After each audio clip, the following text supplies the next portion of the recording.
أعوذ بالله من الشيطان الرجيم. بسم الله الرحمن الرحيم. إنا فتحنا لك فتحا مبينا. صدق الله مولانا العظيم. الصلاة والسلام عليك يا سيدي يا رسول الله. الصلاة والسلام عليك يا سيدي يا حبيب الله. الصلاة والسلام عليك يا سيدي يا شفيع المذنبين، وعلى آلك وأصحابك يا سيدي يا رحمة للعالمين.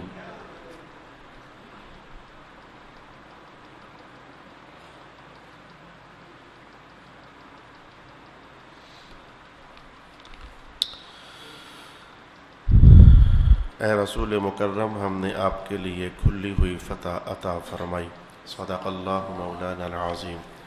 اللہ تعالیٰ کا فضل، گزشتہ نشست میں سورۃ الفتح کا آغاز 26ویں سپارے میں ہو چکا ہے۔ آپ جانتے ہیں کہ کسی بھی سورت کو شروع کرنے سے قبل اس کے لیے کچھ تعارفی چند کلمات کا جاننا اور سیکھنا ضروری ہوتا ہے، جن کی روشنی میں سورت کا سیکھنا اور سمجھنا آسان ہو جاتا ہے۔ گزشتہ نشست میں تعارفی پروگرام میں نے آپ کے لیے شروع کیا تو تھا، لیکن اس قدر زیادہ تھا کہ ایک نشست میں مکمل نہ ہو سکا تھا۔ یہ سمجھیں کہ لوازمات میں سے ہے اور ضروریات میں سے کسی بھی صورت کو شروع کرنے سے قبل اس کے سٹائل، اس کے مزاج اور اس کے مضامین کو ایک بار اجمالاً سمجھنے کا اہتمام کر لینا۔ سورۃ الفتح کے اندر ایک فتح کا ذکر کیا گیا ہے۔ وہ فتح کون سی فتح ہے؟ وہ سورہ حدیبیہ کے موقع پر جو سرکار دو عالم علیہ الصلوۃ والسلام کو مقام حدیبیہ پر روکا گیا تھا اور حضور رحمت عالم گھر سے عمرہ کرنے کے لیے 1400 صحابہ کے ہمراہ تشریف لے کر جا رہے تھے۔ آپ کو روک لیا گیا، مکہ میں اور حرم میں داخل نہ ہونے دیا گیا، اور پھر آخرکار چند باتوں کی اور چند شرطوں کی معاہدہ کے بعد رسول اکرم علیہ السلام واپس تشریف فرما ہوئے تھے۔ تو یہ جو بظاہر حضور علیہ السلام واپس تشریف فرما ہوئے تھے، تاریخ میں ایسے لگ رہا تھا جیسے کہ صحابہ یہ محسوس کر رہے تھے، جیسا کہ پڑھنے والے ایسے سمجھ رہے تھے جیسے کہ یہ ایک ناکامی ہوئی ہے۔ حضور پاک علیہ السلام کو مکہ میں اور حرم میں داخل ہونے نہیں دیا گیا ہے، لیکن قرآن جو کہتا ہے صحیح کہتا ہے۔ رب کائنات نے کہا یہ جو آپ واپس تشریف لے کر جا رہے ہیں، آپ کو جاننا چاہیے ہم نے آپ کو یہ کامیابی عطا فرمائی ہے، یہ فتح مبین ہے آپ کے لیے۔ باقی جب ہم آیات بینات کو آیات ہونے کے ناطے سمجھنے کا اہتمام کریں گے، وہاں ائمہ کرام کی اور ائمہ کبیر کی اور ائمہ تفسیر کی آراء سمجھنے کی کوشش کریں گے۔ تو پچھلی بار میں نے آپ سے کہا تھا کہ اس واقعہ کو آپ گزشتہ اسکول کے زمانے میں صلح حدیبیہ کے واقعہ کے ساتھ تعبیر کرتے رہے ہیں اور جانتے رہے ہیں۔ بنیادی طور پر اس موقع پر کوئی ایک عنوان قائم نہیں ہوا تھا، 3 بڑی چیزیں تھیں جو کہ واقعہ ہوئی تھیں۔ ایک بڑی چیز تو یہ واقعہ ہوئی تھی، اور اس سے بڑا واقعہ کیا ہو سکتا ہے کہ رسول اکرم علیہ السلام کو عمرہ کرنے سے روک دیا گیا تھا۔ دوسرا، اسی کے اندر لگے ہاتھوں 1400 صحابہ تھے رضوان اللہ تعالی علیہم اجمعین، جو گھر سے عمرہ کرنے کے ارادے سے آئے تھے، تو ان کو بھی عمرہ کرنے سے روک دیا گیا تھا۔ یہ 1400 صحابہ اور سرکار دو عالم علیہ السلام کو روک دیا جانا تاریخ کا بہت بڑا واقعہ ہے۔ ایک تو اس مقام پر یہ عنوان قائم ہوا تھا، دوسرا پھر کچھ شرائط وغیرہ منوائی گئیں اور لکھوائی گئیں، تو ان شرائط کے لکھائے جانے کو آپ لوگ صلح حدیبیہ کے ساتھ تعبیر کرتے ہیں۔ تو صلح حدیبیہ کا بڑا واقعہ تھا جو کہ اس موقع پر پیش آیا تھا۔ ایک تیسرا بڑا واقعہ یہاں اس موقع پر یہ بھی تھا کہ حضرت عثمان رضی اللہ تعالی عنہ کو جب سرکار دو عالم علیہ السلام نے قریش مکہ کے ساتھ بات کرنے کے لیے مکہ شریف میں بھجوایا تھا، تو ان کے متعلق اس طرح کی باتیں مشہور ہو گئی تھیں کہ ان کو شہید کر دیا گیا ہے، حالانکہ انہیں کسی جگہ پر بند کر دیا گیا تھا۔ تو اس موقع پر رسول پاک علیہ السلام نے اپنے صحابہ کو یہ جملہ ارشاد فرمایا تھا کہ جب تک ہم خون عثمان کا بدلہ نہیں لے لیں گے یہاں سے واپس نہیں جائیں گے۔ 1400 صحابہ نے رسول پاک علیہ السلام کے مبارک ہاتھ پر بیعت کی، ایک ببول اور ککر کے درخت کے نیچے بیٹھ کر کے۔ تو اس بیعت کو قرآن حکیم نے کہا یہ بیعت رضوان ہے۔ یہ بیعت رضوان کا لفظ قرآن حکیم میں استعمال نہیں ہوا، یعنی ایسی بیعت جو کہ رضا والی بیعت ہے۔ اصل میں الفاظ قرآن حکیم کے یہ تھے لقد رضی اللہ عن المؤمنین اذ یبایعونک تحت الشجرۃ، اللہ تعالیٰ راضی ہو چکا ہے ایمان والوں سے اس وقت جب کہ وہ بیعت کر رہے تھے آپ کے ساتھ اے محبوب یبایعونک تحت الشجرۃ، درخت کے نیچے۔ جو بیعت پر اللہ نے یہ کلام ارشاد کیا، اللہ راضی ہو چکا ہے اس بیعت پر، تو اس کو عربی زبان میں یوں تعبیر کرتے ہیں بیعت رضوان۔ یہ بیعت ایسی بیعت ہے جس پر اللہ تعالیٰ راضی ہو چکا تھا۔ ویسے تو کوئی شک نہیں ہے کہ رسول پاک علیہ السلام کے ہاتھ پر جس صحابی نے بھی جب کبھی بھی زندگی کے جس مرحلے کے اندر بھی بیعت کی ہے، اللہ تعالیٰ اس بیعت پر راضی ہے۔ لیکن کیا قرآن اترا ہے کسی بیعت پر؟ کیا اللہ نے لفظوں میں ارشاد کیا ہے کہ اللہ راضی ہو چکا ہے اس بیعت پر؟ تو وہ بیعت چونکہ یہی ایک بیعت ہے، اس لیے اسے بیعت رضوان کہا جاتا ہے، رضامندی والی بیعت۔ گزشتہ نشست میں ہم نے یہ بات تو جان لی تھی کہ صلح حدیبیہ کا واقعہ کیا ہوا تھا، اس میں کون کون سی شرطیں طے کی گئی تھیں، ایک لمبی کہانی ہم نے جان لی تھی۔ آج ہم نے یہ بات حضور کو روک دیا گیا، یہ بھی ہم نے سن لیا تھا۔ آج ہم نے یہ بات جانی ہے کہ اس بیعت کے حوالے سے شریعت کی کتابوں کے اندر، حدیث کی کتابوں کے اندر اور تاریخ کی کتابوں کے اندر کیا کچھ تعلیمات مرقوم ہیں، تو اس کی طرف میں آج آپ کی توجہ اس صورت کو شروع کرنے سے قبل ہی لگانے جا رہا ہوں۔ آیت تو ویسے انشاءاللہ العزیز صورت کے 1-1.5 صفحے کے بعد آ جائے گی شروع ہونے کے بعد، لیکن الفاظ میں نے آپ کے سامنے پڑھ دیے ہیں۔ لَقَدْ رَضِيَ اللَّهُ عَنِ الْمُؤْمِنِينَ إِذْ يُبَايِعُونَكَ تَحْتَ الشَّجَرَةِ، بے شک اللہ مومنوں سے راضی ہو گیا جب وہ آپ سے ایک درخت کے نیچے بیعت کر رہے تھے، پس اس کو معلوم تھا جو کچھ ان کے دلوں میں تھا، سو اس نے ان پر سکون اور اطمینان نازل فرمایا اور ان کو عن قریب حاصل ہونے والی فتح عطا فرمائی اور بہت ساری غنیمتیں جن کو وہ حاصل کریں گے۔ اللہ بہت غالب، بہت حکمت والا ہے۔ صلی اللہ علی حبیبہ محمد و آلہ و اصحابہ اجمعین۔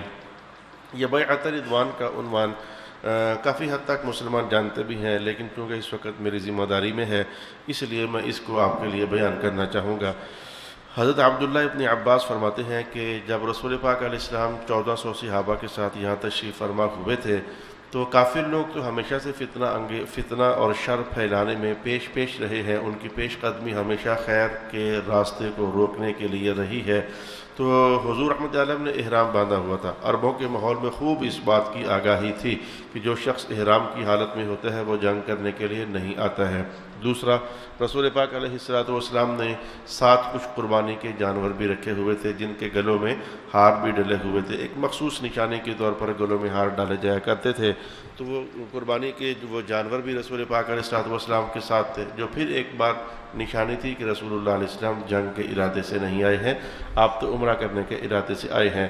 اور پھر تیسری بڑی بات یہ تھی کہ رسول پاک علیہ السلام یہ اسی مہینے میں تشریف لے کر گئے تھے، تو جو کہ حرمت والے مہینے ہیں جن کے اندر جنگ نہیں کی جاتی ہے، یعنی ذی القعدہ کے مہینے میں رسول پاک علیہ السلام تشریف لے کر گئے تھے۔ یہ وقت بتا رہا تھا کہ جنگ کا تو سوال ہی پیدا نہیں ہوتا، ورنہ احرام کی چادریں جنگ کی نشانی تھوڑی ہیں، قربانی کے جانور جنگ کی نشانی تھوڑے ہیں۔ اور ذی القعدہ کا مہینہ حج کے مہینے سے 1 مہینہ پہلے کیونکہ لوگوں نے سفر طے کر کے آنا ہوتا تھا، اور حج کے مہینے کے 1 مہینہ بعد کیونکہ لوگوں نے واپس جانا ہوتا تھا، تو قدیم عربوں کے دستور کے اندر بھی ان مہینوں کے اندر جنگ نہیں کی جاتی تھی۔ تو علامتوں پر علامتیں تھیں اس بات کے لیے کہ رسول پاک علیہ السلام جنگ کرنے کے ارادے سے تشریف فرما نہیں ہو رہے ہیں، لیکن پھر بھی کافر ہیں، کفر ہے، شرارت ہے۔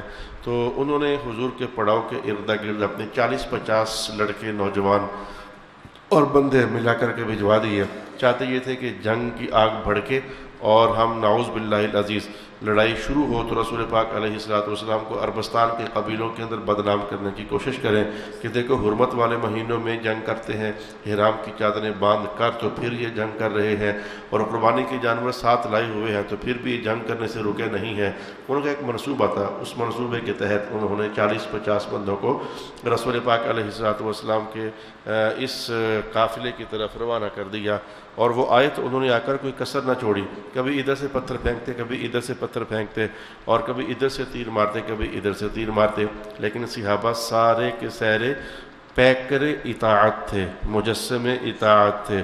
وہ صرف رسول پاک علیہ السلام کو چہرہ اقدس کو دیکھ رہے تھے کہ ادھر سے حکم جاری کیا ہوتا ہے، کیونکہ ادھر سے تو حکم یہ تھا کہ لڑائی نہیں کرنی ہے۔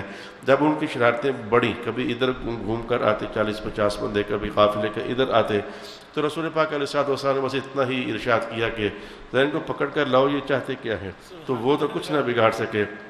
حضور کے صحابہ کا، کیونکہ رب کائنات نے آگے الفاظ ارشاد فرمائے ہوئے ہیں جو آیت میں نے آپ کے سامنے پڑھی ہے، تو وَكَفَّ أَيْدِيَ النَّاسِ عَنْكُمْ، یہ اللہ تھا کہ ان کے ہاتھوں کو تم سے روک رہا تھا، وہ تمہارا کچھ کر نہیں سک رہے تھے۔ حالانکہ آپ سب تو آرام سے بیٹھے ہوئے تھے، نہ تلواریں اٹھا رہے تھے، نہ نیزے اٹھا رہے تھے، بس وہ پھوں پھاں تو کر رہے تھے لیکن کچھ کر نہیں سک رہے تھے۔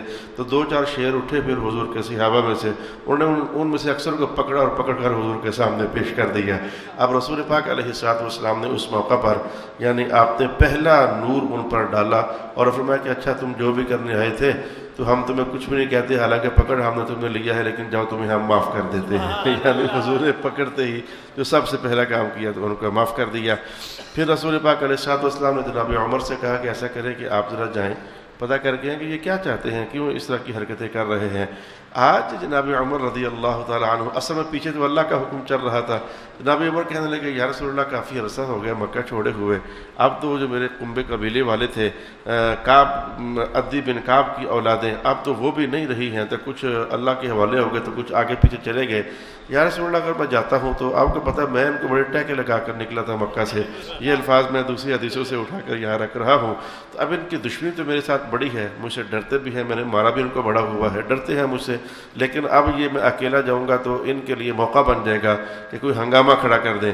تو یا رسول اللہ اس وقت ہنگامے کا ارادہ تو آپ بھی ہمیں نہیں بتا رہے ہیں، تو اگر میں جاتا ہوں تو کچھ نہ کچھ ہنگامہ ہو سکتا ہے، جو میرے پیچھے پڑ جائیں گے۔ میں نے الفاظ کو بڑے محتاط طریقے سے آپ کے سامنے ڈیلیور کرنے کی کوشش کی ہے، وغیرہ تاریخ کے جو الفاظ ہیں اس میں ذرا شدت سی ہے، میں نہیں چاہ رہا تھا کہ صحابہ کے معاملے میں کوئی شدید لفظ جو ہے وہ استعمال کروں، یا جناب عمر جیسی ہستی کے لیے کوئی شدید لفظ میں استعمال کروں۔ میں نے یہی کہا کہ ہنگامہ ہو جائے گا حضور، تو یہ سارے پرانے میرے دشمن ہیں، تو میری رائے یہ ہے کہ اس وقت ایک انتہائی ٹھنڈے مزاج والے شخص کو اگر میں عرض کروں تو آپ پسند فرمائیں گے کہ انہیں بھیجا جائے؟ حضور نے پوچھا اچھا بتا دو کون سا ٹھنڈے مزاج والا شخص ہے جس کے متعلق آپ کہتے ہیں؟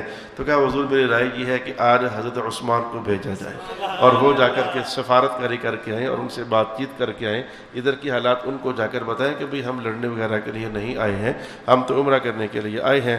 تو رسول پاک علیہ الصلوۃ والسلام معاملہ فہم تھے، کمال درجے میں معاملہ فہم تھے۔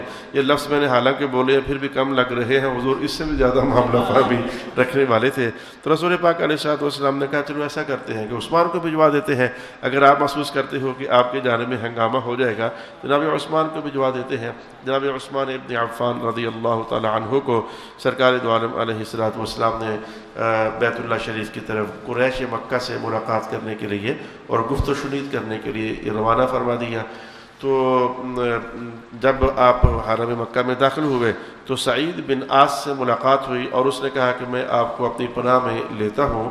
یہ کافروں کے ہاں اور عربوں کے ہاں ایک رواج چلتا تھا کسی کو پناہ دے دینا، مسلمان کافروں کو پناہ دے دیتے تھے، کافر مسلمانوں کو پناہ دے دیتے تھے، اور اس پناہ کی بڑی ویلیو ہوا کرتی تھی۔ عربستان کے ماحول میں اس پناہ کی بڑی ویلیو ہوا کرتی تھی۔ پناہ اگر دشمن کو بھی دے دی جاتی تو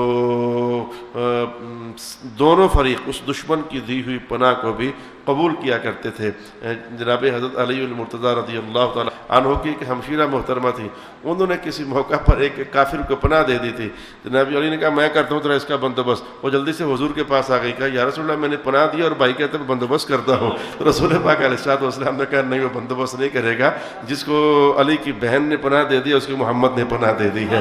تو پناہ جو ہے یہ ایک بڑی اہم چیز ہوا کرتی تھی۔ تو جناب عثمان ابن عفان گئے، جا کر کے ان کو پیغام سنایا کہ ہم تو لڑائی کرنے کے لیے نہیں آئے ہیں، ہم تو عمرہ کرنے کے لیے آئے ہیں۔ ایک سے ملاقات کی، دوسرے سے ملاقات کی، تیسرے سے ملاقات کی۔ اب دونوں طرف ایک ماحول بن رہا تھا، یعنی سرکار دو عالم علیہ الصلوۃ والسلام کے قافلے میں تو 6 میں گویاں چل رہی تھیں اور ادھر وہ ان 6 میں گویوں کی حقیقت ظاہر ہو رہی تھی۔ 6 میں گویاں یہ چل رہی تھیں 6 سال ہو گئے ہیں مکہ چھوڑے ہوئے ہمیں، اور اب یہ 6ٹھے سال جناب عثمان کو حضور نے بھجوا دیا ہے۔ دیکھیں جا کر کیسے طواف کرتے ہیں، دیکھیں جا کر کیسے یہ عمرے کرتے ہیں، ان کا تو دل کا رنجہ آج راضی ہو جائے گا نا، اور اپنی پرانی پیاس بجھائیں گے حرم شریف کے گردا گرد طواف کرنے والی۔ اور ادھر سے وہ مکہ والے آفر دے رہے تھے کہ دیکھیں ہم نے محمد کو تو مکہ میں نہیں آنے دینا ہے، بات ہے سیدھی سی، لیکن اگر آپ طواف کرنا چاہتے ہیں تو آپ طواف کر لیں۔ تو وہ ادھر صحابہ بھی یہی باتیں کر رہے تھے کہ آفر آئے گی تو طواف کیا جائے گا۔ تو ایک صحابی نے حضور کی خدمت میں عرض کر ہی دیا یا رسول اللہ لگتا ہے کہ عثمان طواف کر رہے ہوں گے، ان کو طواف کی آفر آئے گی تو وہ طواف کر رہے ہوں گے۔ رسول پاک علیہ السلام نے کہا نہیں، تمہیں لگتا ہے کہ طواف کر رہے ہوں گے، لیکن میرا ظن غالب یہ ہے کہ میرا عثمان میرے بغیر طواف نہیں کرے گا میرا لگتا یہ ہے طواف نہیں کرے گا۔ ادھر سے جب کافروں نے کہا کہ آپ طواف کرنا چاہے تھے آپ تو کر سکتے ہیں، لیکن ہم ان کو داخل نہیں ہونے دے سکتے، تو جناب عثمان ابن عفان نے کہا کہ دیکھو جب تک میرے مصطفیٰ کریم طواف نہیں کرتے ہیں تو میں ان کے بغیر طواف نہیں کر سکتا ہوں۔ اس لیے کہ طواف کی بڑی اہمیت ہے، لیکن ہم صحابہ حضور کے جان نثار ہیں، حضور کی صحبت میں پلنے والے ہیں، حضور کی آغوش تربیت کا فیض پانے والے ہیں۔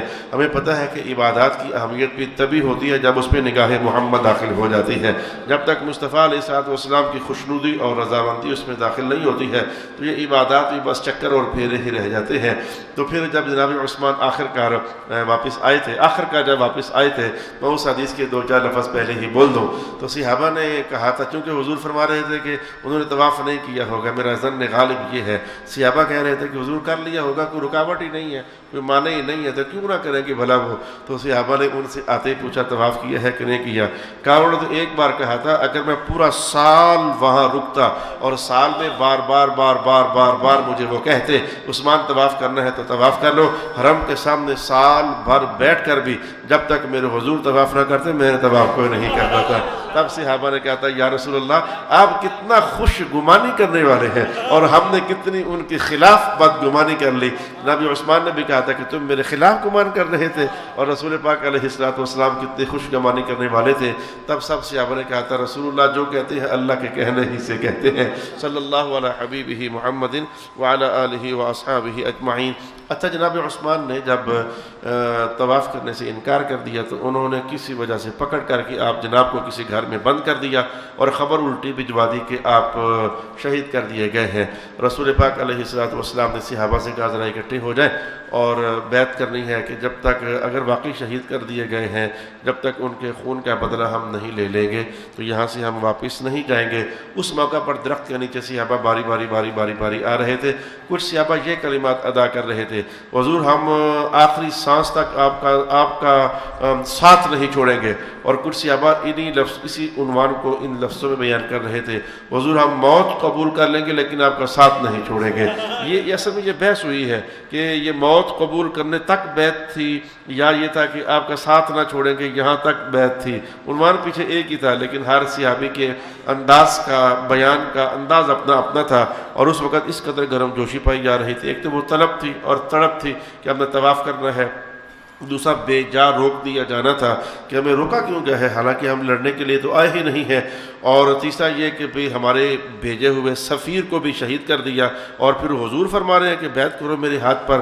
تو جوش اور جذبہ تھا، صحابہ بھی کچھ صحابہ تو ایک بار بیعت کر رہے تھے اور اکثر ایسا ہی ہوا، لیکن کچھ صحابہ کے خون کے اندر ایمان اتنا جوش پیدا کر رہا تھا وہ گھوم کر پھر لائن میں لگ جاتے، حضور ہم ایک بار اور بیعت کرتے ہیں، وہ گھوم کر پھر لائن میں لگ جاتے، یا رسول اللہ ہم ایک بار اور بیعت کرتے ہیں۔ تو یہ جو بیعت ہوئی تھی اس بیعت کو بیعت رضوان کہا جاتا ہے، جس کو قرآن پاک نے جو ارشاد فرمایا کہ لقد رضی اللہ عن المؤمنین اذ یبایعونک تحت الشجرۃ فعلم ما فی قلوبہم۔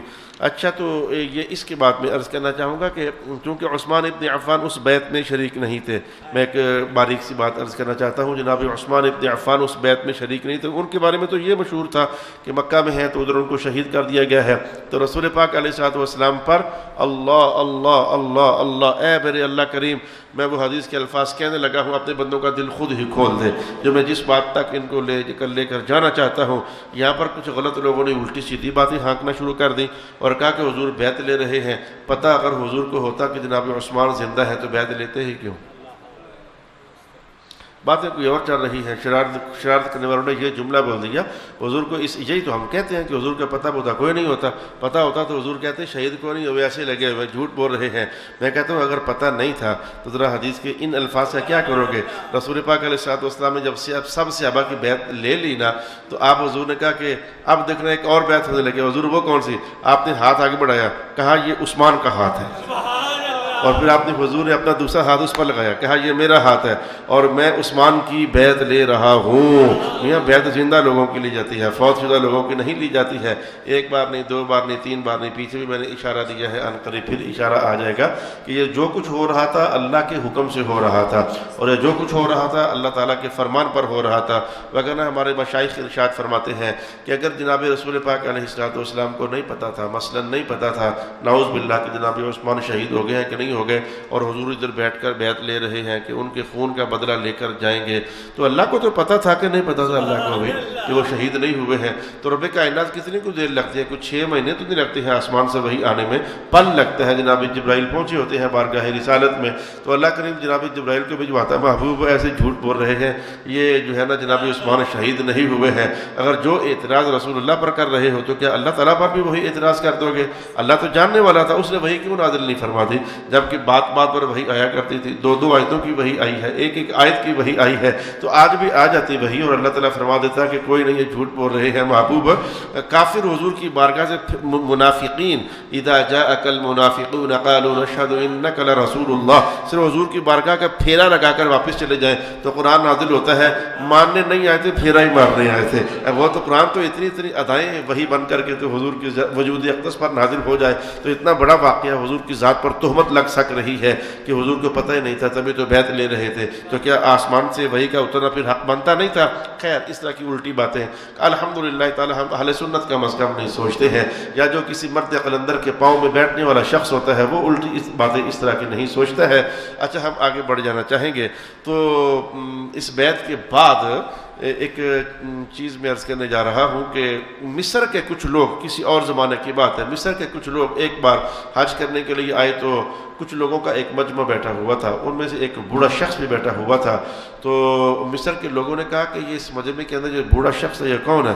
تو کسی نے کہا کہ یہ تو حضرت عبداللہ ابن عمر ہے، اس وقت ان کی عمر بالکل پیرانہ سالی میں داخل ہو چکی تھی، تو کہا ہم ان سے ایک بات کرنا چاہتے ہیں، کہا کر لیں، تو کہنے لگے کہ اے عبداللہ ابن عمر آپ یہ بتائیں کہ غزوہ بدر کے موقع پر جناب عثمان، آپ اس بات کی گواہی دیتے ہیں کہ جناب عثمان غزوہ بدر کے موقع پر غائب تھے؟ کہا ہاں میں اس بات کی گواہی دیتا ہوں کہ وہ غائب تھے۔ کہا آپ اس بات کی گواہی دیتے ہیں کہ احد کے موقع پر جب ایک بار حملہ پیچھے سے بھی ہو گیا تھا تو مسلمانوں کی جب پاؤں اکھڑے تھے تو ان اکھڑنے والے پاؤں میں جناب عثمان بھی شامل تھے؟ تاریخ کے الفاظ بڑے شدید واقع میں وہ نہیں بول رہا ہوں، میں نے بڑے محتاط اللہ کی مدد سے الفاظ بولے ہیں۔ جناب عثمان بھاگ گئے تھے، بعض تاریخ نگاروں نے یہ لفظ بول دی جناب عثمان بھاگ گئے تھے احد کے موقع پر۔ بھاگ جانا اور شے ہوتا ہے، اور کسی حکمت کے پیش نظر یا جنگی تیاریوں اور جنگی پلان کے پیش نظر جگہ چھوڑ کر کے تو ہٹ جانا، آگے پیچھے ہو جانا، پلٹ کر جھپٹنا، جھپٹ کر پلٹنا، یہ خود لہو گرم رکھنے کا ہے ایک بہانہ، تو اپنی پوزیشن سیدھی کرنے کے لیے کبھی 2 قدم پیچھے آنا پڑ جاتا ہے، کبھی 2 قدم آگے بڑھ جانا پڑ جاتا ہے۔ میں نے اس لیے یہ نہیں کہا کہ جناب عثمان بھاگ گئے، وہ آنے والا تو کچھ اس طرح کے الفاظ گرم لہجے کے اندر بول رہا تھا، تو اس نے کہا کہ جب احد کے اندر مسلمانوں کے پاؤں اکھڑے تھے تو جناب عثمان ان میں تھے کہ نہیں تھے؟ جناب عبداللہ نے کہا ہاں وہ اس میں تھے کہ جن کے پاؤں اکھڑ گئے تھے ایک بار۔ اچھا تو پھر وہ کہنے لگا بیعت رضوان کے موقع پر جناب عثمان تھے یا کہ نہیں تھے؟ تو کہا ہاں بیعت رضوان کے موقع پر بھی جناب عثمان غائب تھے۔ تو اس نے تو اس عنوان کو ذرا منفی سے انداز میں لینا چاہا، جناب عبداللہ بھی سمجھ رہے تھے کہ یہ کہنے والا ماحول میں خام خواہ انتشار پیدا کرنا چاہتا ہے۔ کہا تو نے جو پوچھا تھا وہ پوچھ لیا، میں نے جو بتانا تھا جو بتا دیا، اب مجھ سے وضاحت بھی سن کر پھر جانا، اٹھنے نہیں دوں گا جب تک مجھ سے بات نہیں سن لیتا ہے۔ اس نے کہا کیا بات کہنا چاہتے ہیں آپ؟ جناب عبداللہ ابن عمر نے کہا جہاں تک معاملہ بدر کا ہے تو بدر میں جناب عثمان اس لیے موجود نہیں تھے کہ ان کی اہلیہ محترمہ شہزادی رسول صلی اللہ علیہ وآلہ وسلم اس موقع پر بیمار تھی، تو ان کی بیمار پرسی کرنے کے لیے وہ گئے ہوئے تھے، ان کے پاس تھے، اور ان کی غیر حاضری کو حضور نے فرمایا تھا کہ عثمان نہیں ہے لیکن ہے، سبحان اللہ، عثمان نہیں ہے لیکن ہے۔ اسی لیے رسول پاک علیہ الصلوۃ والسلام نے فرمایا تھا مال غنیمت میں جہاں باقیوں کو حصہ دوں گا جو تھے، تو عثمان بھی چونکہ ہیں ان کو بھی حصہ دوں گا، تو ان کے تو نہ ہونے کو حضور نے اس دن ہاں کہہ دیا تھا، تو تجھے اعتراض کرنے کا کیا حق بنتا ہے؟ جہاں تک معاملہ ہے غزوہ احد کا، تو غزوہ احد میں جن جن کے بھی پاؤں اکھڑے تھے رب کائنات نے اعلان نازل کر دیا ہو کہ ہم نے ان سب کو معاف فرما دیا ہوا ہے، تو پھر جب اللہ تعالیٰ نے معاف کر دیا ہوا ہے تو تجھے اعتراض کیا بنتا ہے حق اس طرح کی بات بولنے کا؟ تو جہاں تک معاملہ بیعت رضوان کا ہے کہ بیعت رضوان میں جناب عثمان غائب تھے، کدھر غائب تھے؟ میں نے کہا نا اشارے سمجھنا، کدھر غائب تھے؟ جو حضور ہاتھ رکھ رہے تھے یہ ہاتھ میرے عثمان ہی کا تو ہے، کدھر غائب تھے؟ ادھر بھی موجود تھے۔ یعنی یہ صحابہ کے معاملے میں اور حضور کی اہل بیت کے معاملے میں بڑے قدیم زمانوں سے الٹی سیدھی باتیں جو ہے وہ کہی جاتی رہی ہیں۔ اللہ تعالیٰ ہمیں ان ایسے عنوانات سے محفوظ فرمائے۔ اچھا، تو رسول پاک علیہ الصلوۃ والسلام نے بیعت لے لی کہ جب تک خون عثمان کا بدلہ نہیں لیا جائے گا اس وقت تک ہم واپس نہیں جائیں گے۔ اب یہ حدیث کہنے کے بعد یہ ہے بیعت رضوان۔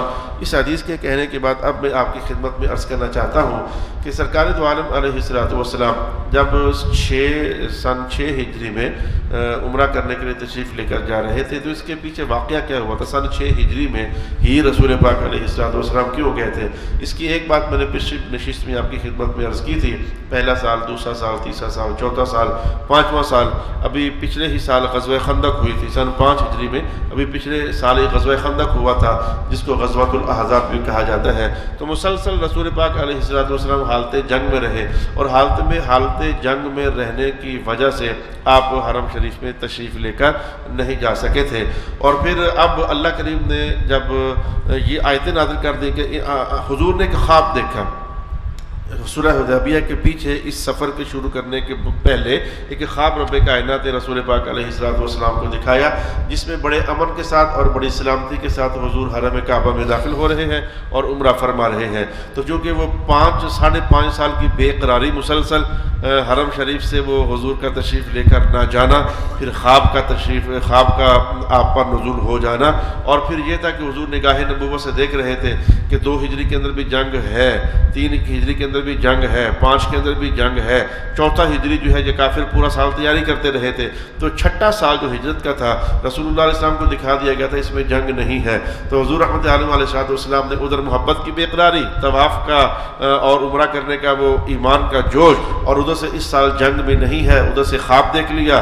تو رسول پاک علیہ السلام نے کہا کرو تیاری بھائی، باندھو اپنے احرام اور ہم اس سال سارے کے سارے عمرہ کرنے کے لیے جا رہے ہیں۔ میں کہتا ہوں کہ یہ تو نہیں کہنا چاہیے جیسے کہ بالکل ایسے، یہ جملہ غلط ہے، لیکن میں کہتا ہوں مسلمانوں 2 سال جو آپ لوگوں کو روکا گیا کرونے کے بہانے، تو آپ محسوس نہیں کرتے کہ کرونے کی خبروں کے بعد کیسے ہلچل سی مچی ہوئی ہے؟ وہ ایمان والے کتنے بےتاب ہیں، بے قرار ہیں، کیسے تیسے جیسے ہم اڑ کر کے تو حرم کعبہ کی زیارت کریں۔ اگرچہ مجھے حرمین والوں کی، ہم چھوٹے لوگ ہیں، چھوٹے لوگ چھوٹے ہی ہوتے ہیں، لیکن وہ تو بڑے لوگ ہیں نا، وہ تو پڑھے لکھے لوگ ہیں، ہم تو کم علم لوگ ہیں۔ میں 2 سال مسلسل یہی کئی بار خیال آتا رہا کہ حضور نے تو فرمایا تھا کہ حرمین کے اندر وبا آتی نہیں ہے، ان توحیدیوں کا ہوا کیا ہے کہ یہ وہاں بھی وبا کا قول کر بیٹھے ہیں؟ وہاں تو بلکہ زمزم کے ہوتے ہوئے وبا آ ہی نہیں سکتی پہلی بات، اور اگر آ بھی جائے بالفرض محال تو زمزم وہاں کس مرض کا علاج ہے جو کہ رسول پاک علیہ الصلوۃ والسلام اعلان کر کے گئے ہوئے ہیں۔ لیکن بہر کے اب یہ ایک انٹرنیشنل سازش تھی جو ہم سے زیادہ آپ لوگ جانتے ہیں، محراب والوں سے زیادہ آپ لوگ جانتے ہیں، تو اس لیے رسول پاک علیہ الصلوۃ والسلام نے اسی سال عمرہ کرنے کا ارادہ کر لیا، لیکن جب وہاں پہنچے تو حالات ہی دیگر کو نظر آئے۔ اب اس پر یہ بحث قابل ذکر ہے کہ رسول رب کائنات نے حضور کو یہ تو دکھایا تھا کہ آپ عمرہ کرنے کے لیے جا رہے ہیں اور مکہ شریف میں امن کے ساتھ داخل ہو رہے ہیں، وقت کا تعین خواب کے اندر حضور کو ارشاد نہیں فرمایا گیا تھا، لیکن رسول اللہ علیہ السلام نے جو ارادہ کیا کہ مجھے جانا چاہیے، اور جناب عمر بن الخطاب صلح حدیبیہ کے موقع پر جب بار بار یہ کہہ رہے تھے یا رسول اللہ یہ جو شرطیں لگا رہے ہیں بڑی غلط قسم کی کہ ہمارا بندہ آئے گا تو واپس کرنا پڑے گا، آپ کا بندہ ہم واپس نہیں کریں گے، اس سال واپس چلے جاؤ، اگلے سال آنا ہوگا، 3 دن سے زیادہ ہم رہنے نہیں دیں گے، حضور یہ جو غلط شرطیں لگا رہے ہیں، کیا آپ کا دین برحق نہیں ہے؟ کیا آپ نبی برحق نہیں ہے؟ کیا کافر باطل نہیں ہے؟ تو جناب عمر کو یہ بار بار اس طرح کے اظہارات کر رہے تھے، تو حضور نے کیا جواب دیا تھا؟ دیکھو میں اللہ کی نافرمانی نہیں کرتا، دیکھو میں اللہ کی نافرمانی نہیں کر سکتا، اللہ مدد کرے گا، دیکھو میں اللہ کی نافرمانی نہیں کر سکتا۔ یہ جملہ میں نے 3 بار بولا ہے آپ کو بتانے کے لیے، یہ جو بھی ہو رہا تھا سارا اللہ کے حکم سے ہو رہا تھا۔ اس واقعہ کے اندر حضور کے جانے میں، وہاں پہنچنے میں، روک دیے جانے میں، صلح کا معاہدہ ہونے میں، جناب عثمان کی بات کے اڑ جانے میں، 1 نہیں 2 نہیں 3 نہیں 4 نہیں 5 نہیں 6 نہیں 7 نہیں 8 نہیں 9 نہیں 10 نہیں 20 حکمتیں ہیں، جن میں سے بعض میں بس آپ کی خدمت میں عرض کرنا چاہتا ہوں۔ بعض حکمتیں کہ اس واقعہ پیش آیا، اللہ تعالیٰ روک ہی دیتا، محبوب انہوں نے جانے جونے کوئی نہیں دینا، آپ نہ جائیں، دیکھو اتنا لمبا واقعہ، اتنا لمبا سفر طے ہوا، وہی بھی نازل نہیں ہوئی، وہاں جا کر بھی وہی نازل نہ ہوئی کہ محبوب انہوں نے آپ کو عمرہ کرنے نہیں دینا، تو اتنی لمبی کھیچل سے بہتر ہے کہ آپ جائیں ہی نہ، اگلے سال آپ چلے جائیں۔ لیکن وہی کا نازل نہ ہونا یہ سمجھو کہ ایک منصوبہ بندی تھی اللہ رب العالمین کی طرف سے، ایک حکمت کاملہ کے پیش نظر۔ اس کو آپ اگر مختصر پیمانے میں سمجھنا چاہیں تو یہ اسی طرح کی بات ہی ہے، یا اللہ تیرا شکر ہے کہ حدیث تو نے میرے دل میں ڈال دی ہے، یہ اسی طرح کی بات ہی ہے کہ جب رسول پاک علیہ الصلوۃ والسلام نے ایک دن ظہر کی نماز میں 2 رکعتیں پڑھی، سلام پھر کر باہر تشریف لے آئے، باہر ایک درخت تھا اس کو آ کر ٹیک لگا لی، تو صحابہ نے جناب ذوالیدین سے کہا پتہ کر بھائی حضور نے 2 رکعتیں پڑھ کر سلام پھیر دیا، رکعتیں 4 ہوتی ہیں، تو پوچھ کے 2 ہی، حضور 4 کو چھوٹا کر کے 2 کر دیا گیا ہے، اقصرت الصلاۃ ام نسیت یا رسول اللہ، حضور نماز چھوٹی کر دی گئی ہے یا آپ بھول گئے ہیں؟ جناب ذوالدین نے پوچھ لیا حضور نماز چھوٹی کر دی گئی ہے یا آپ بھول گئے ہیں؟ ان ایسے موقع پر جناب عمر نے انہیں کو رکھا ہوا تھا، مقام ذرا مشکل ہوتا تھا، تو مشکل مقام پر آپ ذرا ہلکی سے کیوں نہیں مار لیتے؟ ذوالدین تیرا کام آ گیا تھا، تو حکمت کرنا، پوچھ رسول اللہ علیہ الصلوۃ والسلام سے۔ میں نے کہا کہ یہ بڑا واقعہ اسی ایسا ہی سمجھنے کی کوشش کریں۔ جب پوچھا گیا حضور سے تو حضور نے جواب کیا دیا؟ نہ نماز چھوٹی ہوئی ہے نہ میں بھولا ہوں، حد نہیں ہو گئی ہے، 2 رکعتیں پڑھ کر سلام دے رہا ہے اور پوچھا جا رہا ہے کہ حضور نماز چھوٹی ہو گئی ہے یا بھولے ہیں؟ کہا نہ میں بھولا ہوں نہ نماز چھوٹی ہوئی ہے۔ سمجھ آئیے کچھ وحیاں ہوتی ہی ایسی تھی جن میں پریکٹیکل کر کے دکھانے کا حکم ہوتا تھا رسول پاک علیہ السلام کو۔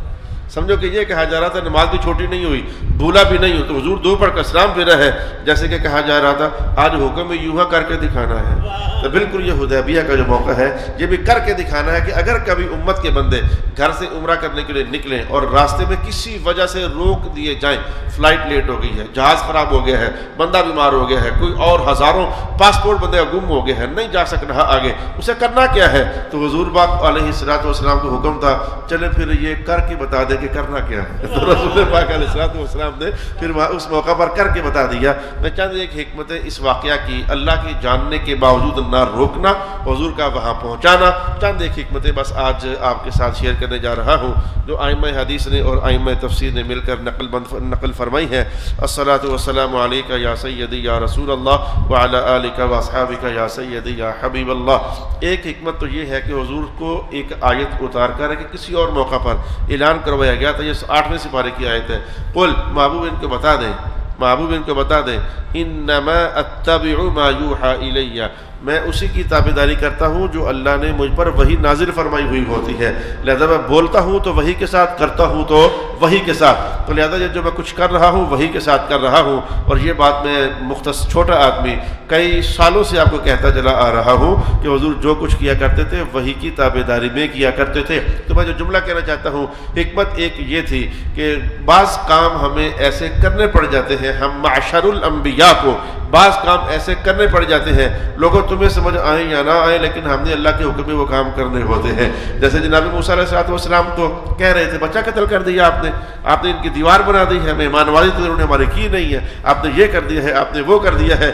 جناب خضر علیہ السلام آخر میں یہ کہہ اٹھے کہ یہ میں نے تھوڑا کیا ہے، اللہ مجھے بار بار فرما رہا تھا، میں کیے چلا جا رہا تھا۔ تو بعض کام کرنے ہوتے ہیں، یہ مدبرات الامور، یہ کچھ لوگ ہوتے ہیں، فالمدبرات امرا، کچھ مدبرات الامور، کچھ لوگ ایسے ہوتے ہیں جن کو کئی کام ایسے کر دینے ہوتے ہیں جو دیکھنے والی آنکھوں کو سمجھ نہیں آ رہی ہوتی ہے، یہ کیا کر رہے ہیں، بالکل سیدھا اعتراض ہو جاتا ہے، لیکن ان کو باہر کیف کرنے ہوتے ہیں کیونکہ وہ مأمور من اللہ ہوتے ہیں۔ طرف ایک تو یہ حکمت تھی کہ نبی جو کر رہے ہیں اللہ کی اطاعت میں کر رہے ہیں، لہذا تمہیں بلائنڈلی فالو کرنا ہے، ان کو آنکھ بند کر کے پیچھے چلو، جو حضور کہیں تمہیں کرنا ہے، اعتراض کی گنجائش تمہارے لیے نہیں ہے۔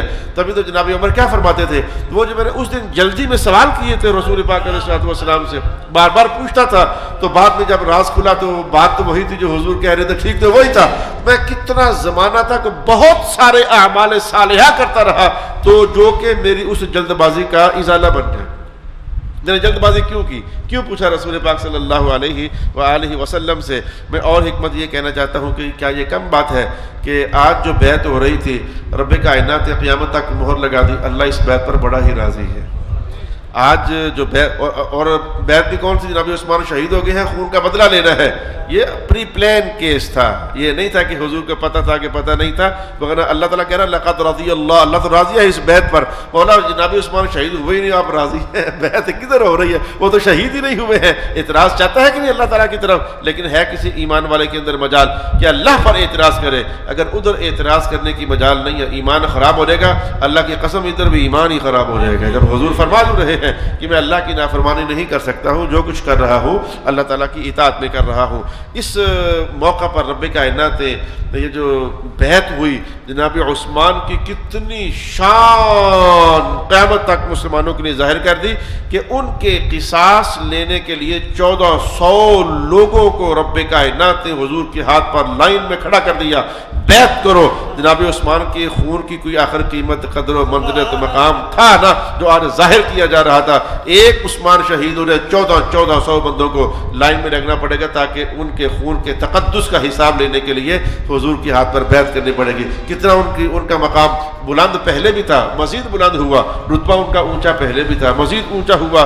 اور اس کے بعد رسول پاک علیہ الصلوۃ والسلام کے لیے جو یہ کہا گیا رب کائنات کی طرف سے، جو آج آپ کے ہاتھ پر بیعت کر رہے ہیں وہ اللہ کے ہاتھ پر بیعت کر رہے ہیں. اگر حضور آتے ہی نہ، بیعت ہوتی ہی نہ، تو عظمت کا یہ معیار ظاہر ہونا تھا رسول پاک علیہ الصلوۃ والسلام کے لیے. تو اللہ کے حضور کے ہاتھ پر بیعت کو رب کائنات نے اپنے ہاتھ پر بیعت قرار دے دیا. اور صحابہ رضوان اللہ تعالی علیہم اجمعین یہ وہی لوگ تھے، صحابہ وہی لوگ تھے. تھوڑی دیر کے لیے بتاؤں، جناب عمر وہی تھے جو کل تک کا جو عمر تھا، ہم آج لفظ آج پھر بھی نہیں بول سکتے، لیکن جو کل تک کا عمر تھا، جانتے نہیں کتنا کڑیل مزاج تھا، کتنا سخت مزاج تھا.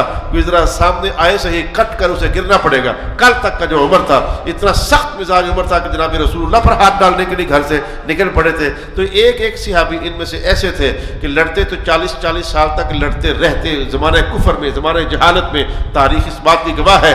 لیکن آج اپنا من دبا کر، اپنا جوش دبا کر، اپنی قوت دبا کر، اپنی جوانی دبا کر حضور وعدہ کر رہے ہیں مسیح کے حضور جو سمجھتے ہیں بہتر سمجھتے ہیں، حضور جو جانتے ہیں بہتر جانتے ہیں. ہم کون ہوتے ہیں بولنے والے؟ ہم بس سر جھکا کر کے حضور کی تابعداری ہی کریں گے. کائنات والوں دیکھ لو، جتنے بھی سیانے ہو، ہمیں دیکھو سیانے ہو کر، طاقتور ہو کر حضور کے سامنے سر جھکایا ہوا ہے. یعنی صحابہ کی وجود سے جو اطاعت کا نمونہ رب کائنات نے اس موقع پر دکھایا.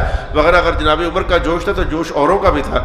ابھی جناب علی تو جناب علی جن کے ولولوں کا حال یہ ہوا پڑا تھا کہ رسول پاک علیہ الصلوۃ والسلام نے کہا کہ علی یار یہ کاٹ دے، یہ جو انہوں نے یہ کہہ رہے ہیں کہ محمد رسول اللہ، محمد بن عبد المطلب لکھ دے، رسول اللہ کاٹ دے. جناب علی کے جوش کے اندر جو اس وقت نور کی حرارت بھری ہوئی تھی، وہ جملہ آپ کو یاد نہیں ہے؟ آپ نے قلم پکڑ کر کے رکھ دیا، کہا یا رسول اللہ علی سے نہیں کاٹا جاتا، رسول اللہ علی سے نہیں لکھا ہوا کاٹا جاتا رسول اللہ. یا رسول اللہ مجبوری ہے. ویسے آپ جو فرمائے علی حاضر ہے، لیکن رسول اللہ لکھ کر علی نے مان کر کے تو علی نہیں کاٹ سکتے ہیں. یہ مانے یا نہ مانے تو محسوس نہیں کرتے کہ کس قدر جوش تھا صحابہ کے اندر.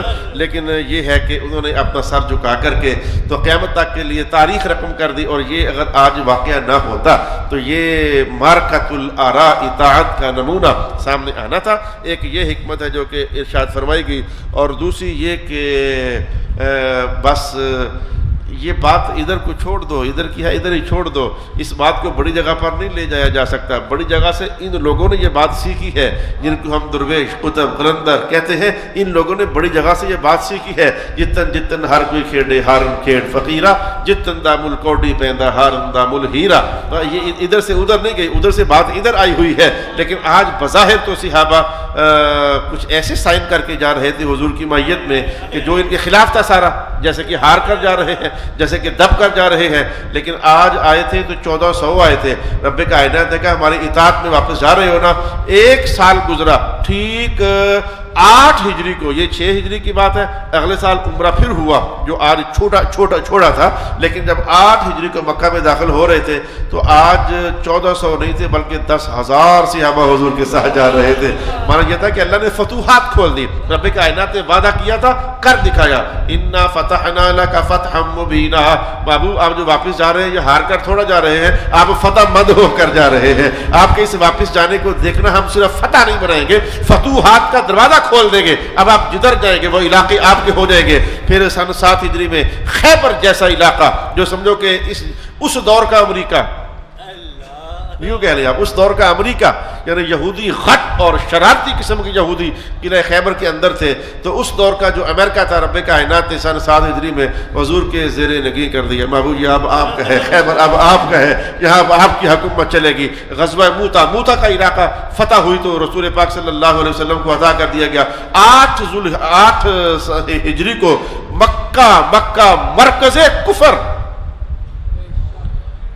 ابو لہب، ابو جہل، یہ ولید بن مغیرہ اور یہ عتبہ، یہ سارے ادھر کے لوگ، مرکز کفر جو تھا، جہاں یوں کہو کہ جسے کہتے ہیں کہ ان کافروں کی اجازت کے بغیر چڑیا بھی پر نہ ہلائے، ان کے علاقے میں، تو وہ مرکز کفر رب کائنات مرکز ایمان تھا، تو مرکز ایمان انہوں نے عارضی گرد اڑائی ہوئی تھی کفر کی، تو اس مرکز کفر کو رب کائنات محمد مصطفیٰ کے ہاتھوں میں دے دیا۔ آج کے بعد مکہ بھی اپنا ہے، انا فتحنا لک فتحا مبینا، یہ بھی حکمت تھی اس واقعہ کے پیش ہونے میں۔ پھر فتوحات کھلتی چلی گئی، مکہ فتح ہو گیا، مکہ سے پہلے میں کہتا ہوں موتا فتح ہو گیا، موتا سے پہلے خیبر فتح ہو گیا، مکہ کے بعد طائف فتح ہو گیا، تبوک فتح ہو گیا، پھر تو ہر طرف اذا جاء نصر اللہ والفتح ورأیت الناس يدخلون فی دین اللہ افواجا، مکہ کیا فتح ہو گیا، ایک دو ٹاویں تھوڑے نہیں، رب کائنات ہے کہ اب تو لوگوں کو سمجھ آ گئی ہے، اور یہ سمجھ آنے میں سورہ حدیبیہ کا واقعہ بڑی اہمیت رکھتا ہے۔ تو حضور پاک علیہ السلام نے جملہ بولا نہیں تھا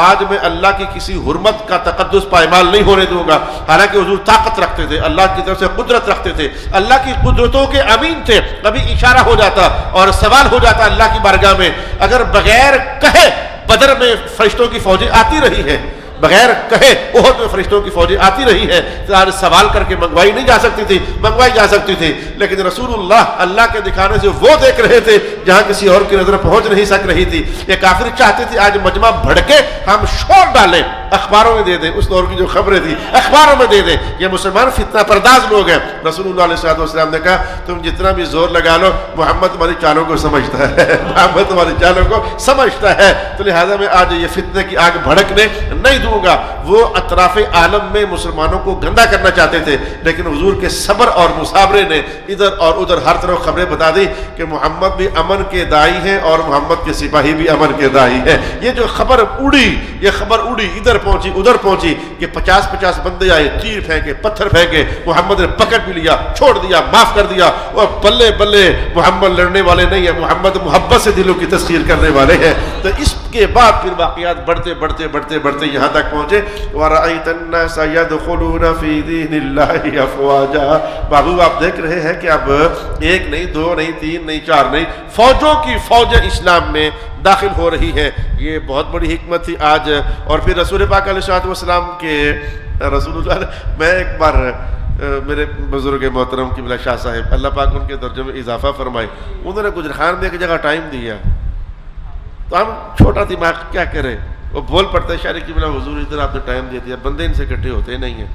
وہ کہنے لگے یار میں نے اس کے لیے تھوڑا ٹائم دیا کہنے لگے میں نے اس کے لیے تھوڑا ٹائم دیا ہے، میں نے تو تیرے لیے ٹائم دیا ہے۔ میں نے اس کا مطلب کیا ہے، کہا یہ بندہ یہ ہر دن میں 100 جگہ بیٹھنے والا ہے، اگر میں اس کو ٹائم نہ دیتا تو تیرا مدرسہ اور تو سب ضائع تھا، مولوی اکبر بھی ایویں ہی ہے، تو مدرسہ بھی ایویں ہی ہے۔ اب میں نے ٹائم دے دیا ہے، اب جدھر جاتا نا کہتا ہے شاہ صاحب نے بندہ بٹھایا، مولوی اکبر بڑی ہے وہ، تو میں نے تو اس کے لیے میں تو تیرے لیے ٹائم دیا تھا۔